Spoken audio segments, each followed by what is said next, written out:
Joanna, thank you for joining me today on Pop Culture Unplugged. Thank you so much for having me.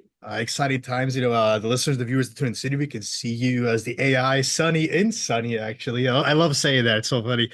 Apple TV Plus. And eh, First of all, what's it been like to be on a show like this? Because a lot of the fans are loving this series. I know that's been amazing. I mean, when you work so hard on something, you hope that people love it and appreciate it as much as you do, but you always don't want to set your expectations too high. So I'm so happy it's getting received the way that it is. And it was wonderful to work on the show was just incredible and so surreal. I just feel really lucky. Busy. We're gonna jump into the series in a few minutes too, but I was doing some research on you. I know you've done you've done a little bit of everything, film, TV, and a lot of voiceover. What made you get into the industry? What pushed you?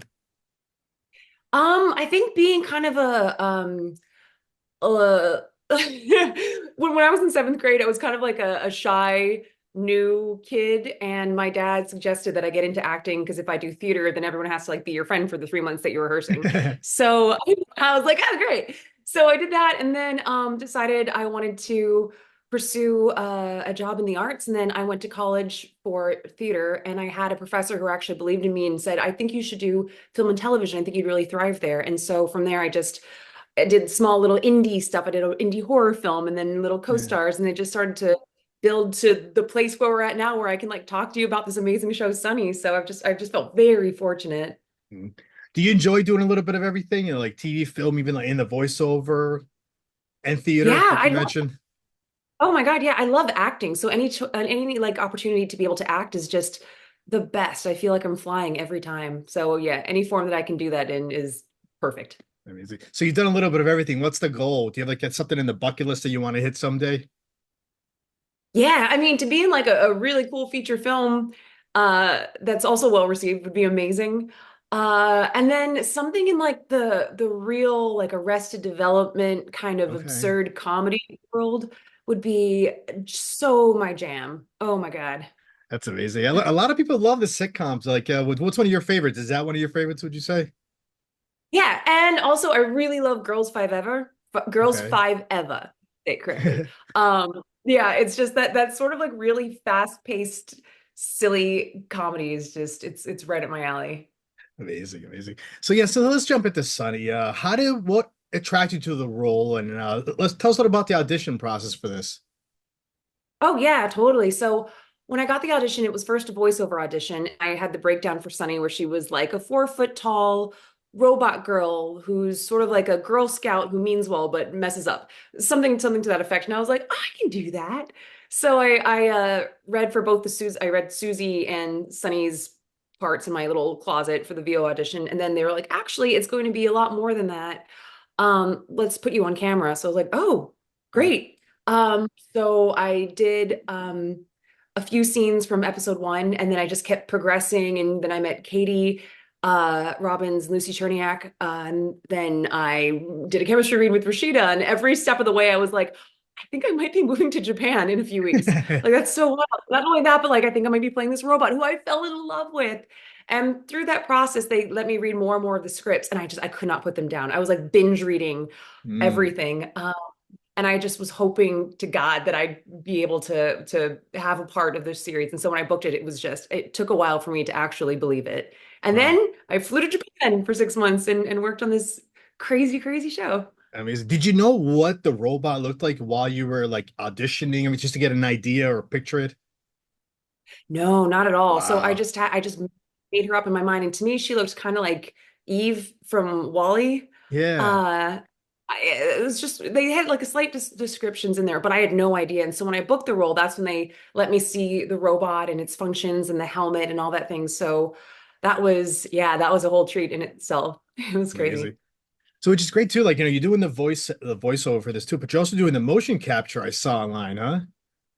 Yeah, it's like this new tech. It's not necessarily motion capture because it was movement in real time. So what would happen was I would go on as Joanna and I would do the rehearse the scene, and they would put a little piece of tape on my tummy as like Sunny's eye lines. Okay. And then I would wear this helmet that had a monitor, a ring light, and a camera that in real time captured I didn't have dots or anything, but it tracked my face and captured my expressions and my voice, and then transmitted that to the robot that they would then wheel onto set. So Wow. in real time, Rashida was acting with a robot where if I moved my head left, Sunny would move her head left. If I Yeah, blinked, Sunny would blink. So it was all real time.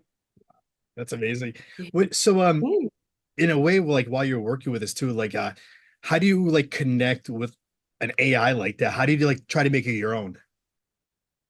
How do I try to make Sunny my own, like with the Yeah. robotics and all the that's a great question. It was definitely challenging in the beginning because we all were trying to figure out how to make this work um in the dead of Kyoto heat. But it was pretty easy. I mean, in terms of finding her soul and then transmitting it through the robot, because the writing was just so good that once we sort of got the technical stuff, I just got to play and let her live. Um and a little bit of the animation struggles or the puppeteering struggles just kind of faded away and led to the Sunny that you see now. So yeah. Do you was there like a description you were also given for this character? Yeah, so it was like the 4 foot tall robot girl who means well.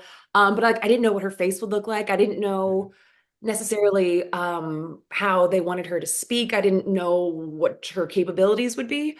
So it was a lot of discovering in the 2 weeks before we started filming in Japan with How the did Weta Workshops team. how It's did you amazing, my decide robot. how did you decide with like the voice or like what kind of voice you wanted to go with? Yeah, well, I definitely thought she should be like her namesake, something sunny and bright. Mm. And in the beginning too, she's very childlike in the sense that like she wants to always learn and wants to please Susie. And so I figured maybe, and also I thought it would be fun to have a voice that was kind of opposite of Rashida's. So something like a little higher and excited and and then throughout the series as we progress, she sort of finds new tones and new ranges to express new emotions. Mm. And that was really, really cool to be able to play with that. Do you go and do like some research also, like try to watch something else similar to get an idea how you wanted to play this character too, like with that involves like AI? I'm sorry, did I Like do like go out and do some research also, like go watch a different show or a movie that's kind of oh, like similar based with like AI stuff just to get an idea also. I just had a talk with my Alexa and my Siri, and we all just There like you sat go. around and yeah, I picked their brains. But no, I didn't want to do too much research because for me and my the way that I act too, if I over prepare, I tend to be, for lack of a better term, robotic. And Okay. yeah, and I wanted to just kind of feel it out and make her something totally new. But I do hear a lot of people think she's like Wally and Betamax and Big Hero 6, which I love. So yeah. So, Rashida Jones, working with her, tell us a little bit about that and collaborating with her. Oh, yeah, happily. Rashida is just the absolute coolest person that you could ever hope to work with.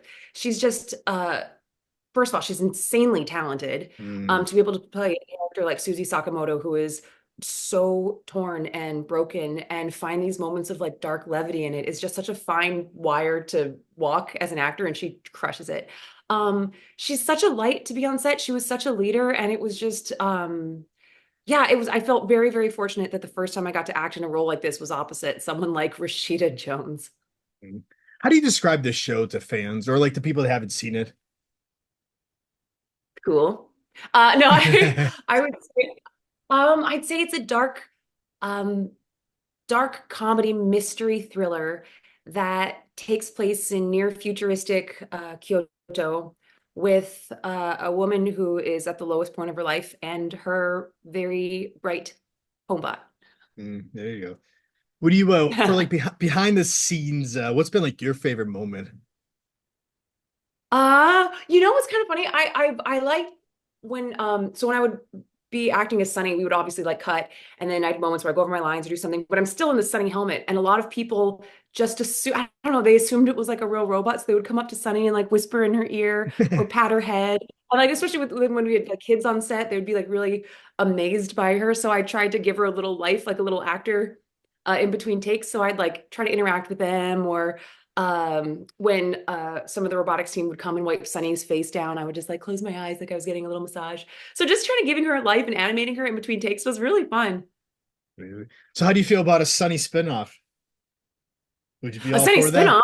spinoff, I sure. I mean, what's a Sunny spinoff? I'm trying to be don't like, know. I don't uh, know. sure, why not? I loved playing her. I loved giving her life, and I'd happily do it again. Amazing, amazing. What's been has been any word on a season two or continuation of this series? Have you heard anything? I know we can't talk too much I about spoilers. Yeah, and I'm very good at giving away spoilers, like too good. I in terms of season two, I mean, I would love it. We should be so lucky to be able to keep telling the story. So I mean, I'd be all for it for sure. Amazing. Joanna, what's next for you now? Any are you allowed to tell us about any other projects you got coming out or Yeah, I mean, the biggest thing, honestly, is just promoting the show. And we worked so hard on it 2 years ago. We started filming June, I believe, of 2022. oh So it's wow. just yeah, it's been a long time. So it's just getting it out there and like seeing people's reactions and enjoying the ride that is Sunny airing now. Amazing. And I'm sure you will eventually get those 8x10s of Sunny and they're gonna want you to sign it. Yeah, oh, yeah. I'll just do a little like three-finger handprint or something like Sunny. Anyway, There you yeah. go. Amazing. Joanna, I know we mentioned talk about the show in the future and everything. Let's end this by how can now the listeners, the viewers find you on social media to keep up with you? I know I love the way you've been posting things about the show and everything behind the scenes. Oh, thank you so much. Yeah, I'm seriously so immensely proud of it. So thank you. But yeah, people can follow me on at Joanna Sotomura on my Instagram and TikTok, which I looked back and I made some videos during the pandemic where I'm like, wow, you had a lot of time, kid. But yeah, Instagram and TikTok would be the best. Amazing. Joanna, I want to thank you for giving me a few minutes today. Hopefully we get another season out of this and continue on. Yeah, thank you so much. It was great talking Thank with you. you. Thank you again Thank for you. having me.